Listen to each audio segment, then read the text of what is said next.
Hey, I'm John Cannell, and today on Preppy Kitchen, we're making a delicious and dreamy ice cream cake. So let's get started. First off, set your oven to 350. We have one beautiful round of cake to make. Your ice cream cake can be any flavor you'd like. I love a chocolate cake base because it is so soft and pairs well with a ton of different ice cream flavors. If you're making your own cake layer, skip ahead to the time index below. Into a large bowl, I'm adding 1 cup or 120 grams of all-purpose flour. The recipe I'm using today is the chocolate cake from the blog. I've just decreased it so I only have one cake layer to make. 1 cup or 200 grams of granulated sugar, 1/4 cup or 25 grams of cocoa powder. To puff things up, 3/4 of a teaspoon of baking powder, and 3/4 of a teaspoon of baking soda. And 1/4 teaspoon of salt for some contrast.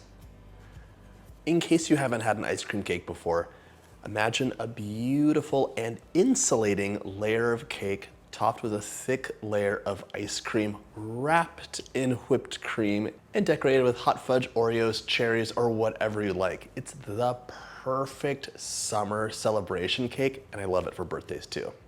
Give it a sift. By the way, if you like my videos, hit that subscribe button. There's 2 new delicious recipes every single week. My scale is done. Grab a whisk and give it a mix. Okay. Set that aside and grab another large bowl. 1/2 cup of milk, 1/4 cup of oil. If you're making any other flavor of cake for this, it's important that you use vegetable oil or any kind of neutral oil instead of butter. This cake will be ice cold as it's topped with ice cream. So if you're using butter for your cake, it's gonna be really hard and not pleasant on the tongue. 1 large room temperature egg, 1.5 teaspoons of vanilla.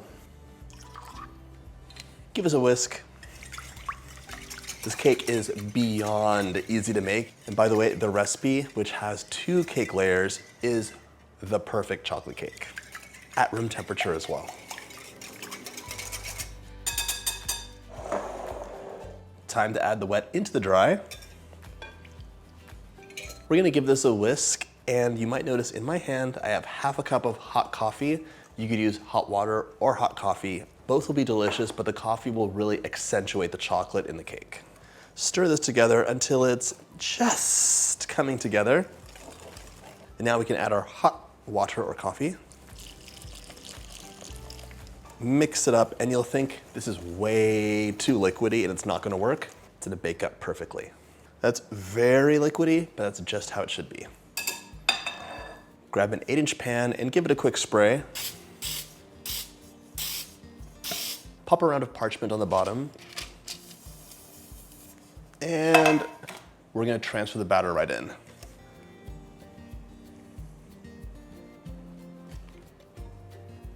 Okay. Our cake is ready to go into the oven 35 to 40 minutes at 350 or until the center springs back when you press it gently or a skewer inserted in the middle comes out clean. In you go. While our cake bakes, let's handle the ice cream layer. Grab another 8-inch cake pan, and we're gonna press plastic to fully line it. Plastic in the other direction as well. You'll notice I have plastic wrap hanging out the sides. This ice cream layer will get stuck if you don't have any leverage, so make sure you have something to pull on. Okay, we're gonna do a swap now. This goes into the freezer for 15 minutes, and you're gonna pull out the ice cream you want. You want 1.5 quarts of ice cream. Today, I'm doing chocolate cake with cookies and cream ice cream, but there are so many combinations. Choose your favorite, but here are some other ideas. You could have chocolate cake with peanut butter ice cream, chocolate cake with chocolate cookie dough ice cream, vanilla cake with strawberry ice cream. You could have vanilla or funfetti cake with vanilla ice cream, or chocolate cake with mint chocolate ice cream filled with chopped thin mints inside. Delicious. Into the freezer you go. This part of the recipe is also known as the scoop and press. So scoop the ice cream out, and it should be fairly soft so you can get it out easily. Plop it in, and you're gonna repeat that until this is basically full. Then you can get to pressing.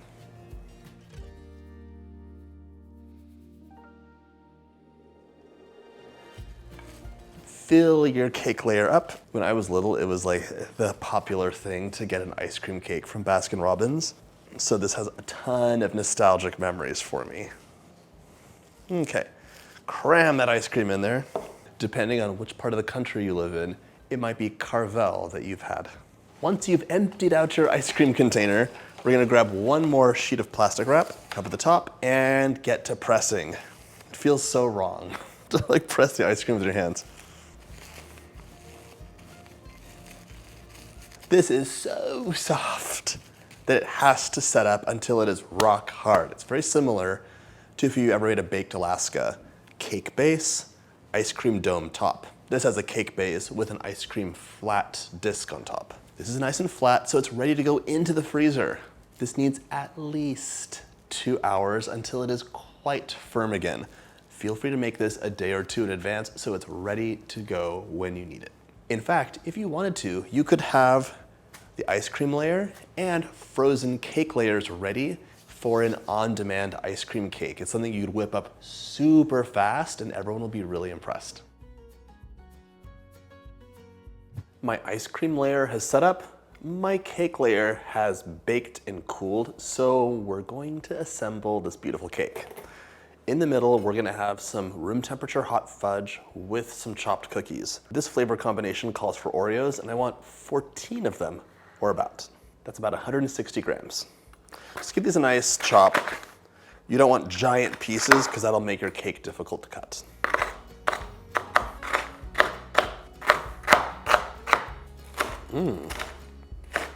Thin mints would be delicious in here too. They're always good. Set that aside. Grab a cake plate that you want to use. Center the cake layer on top of that. The glue that will hold our cake and ice cream layers together is hot fudge, or hot fudge sauce. It's room temperature. We don't want it to be hot. I want 1 cup of this. That's 290 grams. And if you wanted to, you could definitely make a ganache at home instead. If you're making the ganache, just make sure it's room temperature and there's a fairly thick one. So less cream, please. Smooth this out into one thick layer.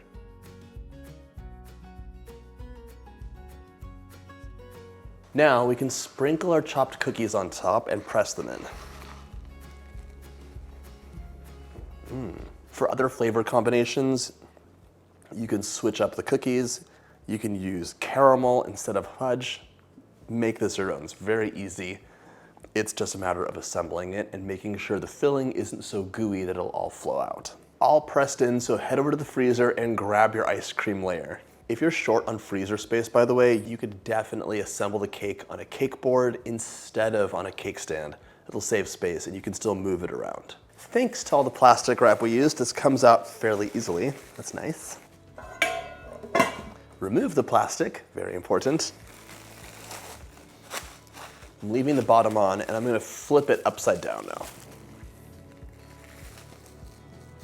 Just center it up and now we can use the overhanging plastic just to cover the cake so it's less exposed to the freezer. This should go into the freezer for at least an hour, but you can make this a few days in advance. If you wanna make it days in advance, wrap it really well with plastic and then wrap it with foil. Then take it out when you're ready to use it. Towards the end of the chill time, I'm gonna make the frosting for this a delicious and easy whipped cream. My cake has set up, so it's time to make my whipped cream frosting. 2 cups of cold, heavy cream right into your mixer. The whipped cream is super light and it pairs nicely with the hot fudge and the cake and the ice cream. You don't wanna add too much decadence onto this cake. 3 tablespoons of powdered sugar and 2 teaspoons of vanilla. Pop your whisk attachment on and we're gonna start low and gradually work our way up to high. Otherwise it'll splatter all over us. And as it is, I might just grab a kitchen towel. This will only take about 3 minutes, so do not leave and keep a very watchful eye because whipped cream goes from being a liquid to churned butter in an instant.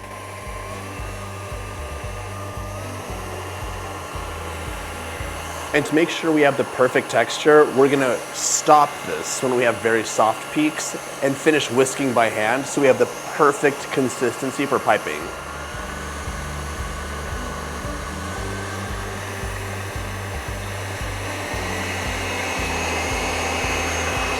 A lot of splatters.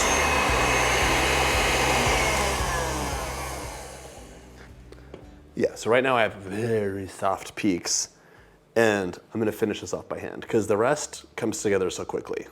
Very droopy. It's almost there, just from like 5 seconds of whipping.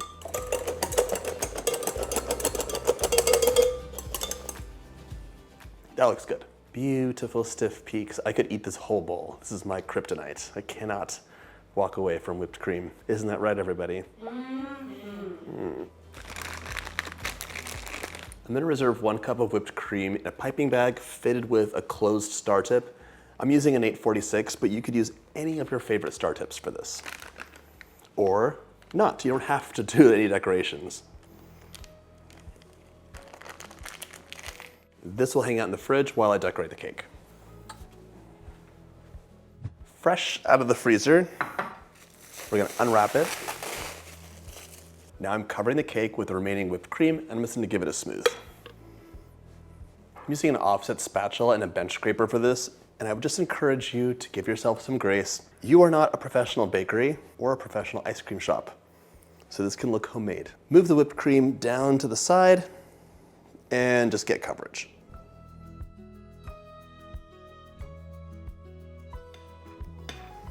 Once you have some good coverage, we can give this a nice smooth. If you have any cookies or hot fudge poking out of the middle, poke them right back.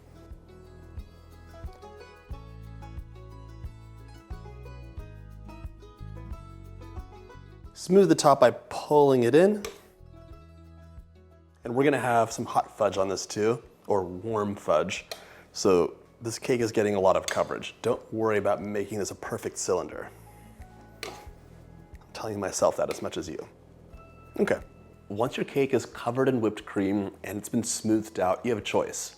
You could add crushed cookies onto the edge of it, sprinkle that all over, serve it plain. You could add a couple dollops of whipped cream on top. But if you're gonna add more substantial decorations like we're gonna do with a hot fudge drip and the rest, your cake should go back into the freezer to set up for 45 minutes to an hour. Then it can come back out and support the added weight from the decorations. The whipped cream is so soft, it'll fall apart if you don't do that. My cake just came out of the freezer, so now we can do a warm fudge drip without worrying about everything collapsing.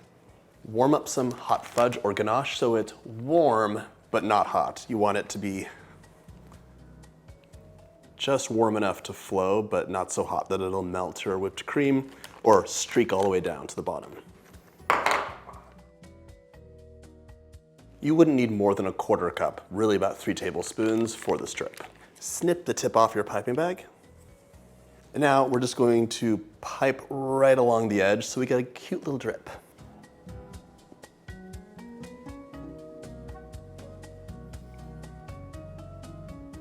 This is a very fake, contrived drip, so just add more where you want a drip to be. You can pipe a band and then come back and reinforce the drips that you want.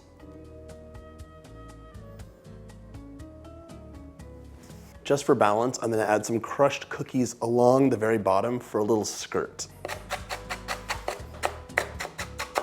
Okay. Grab a handful and gently press against the bottom of your cake, but be gentle because this whipped cream is so soft.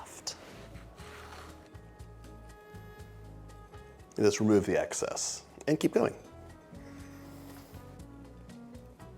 You can kind of throw the crumbs at it as well. For the top, you could add a rope, you could add dollops, or you could add a wave. I'm gonna go for something in between.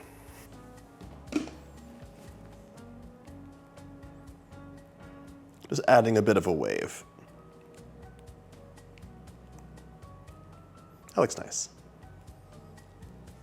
My cake is done, it looks beautiful, and now this would last in the freezer for about 2 weeks. I would cover it loosely right after it freezes through so it doesn't absorb any smells. If your freezer is really intense, you might want to let your cake sit on the countertop for about 5 minutes just to soften up for easy slicing. Otherwise, bring it right out, give it a slice, and just like that, it's ready to enjoy.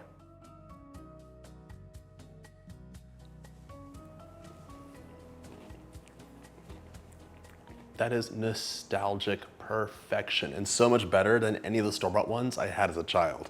The chocolate cake is soft and melt in your mouth. The fudge is silky, crunchy cookies in between, and of course, a big slab of ice cream covered in whipped cream on top. Perfect for any celebration. I hope you get a chance to make this delicious recipe, and if you like my videos, hit that subscribe button and check out my party playlist.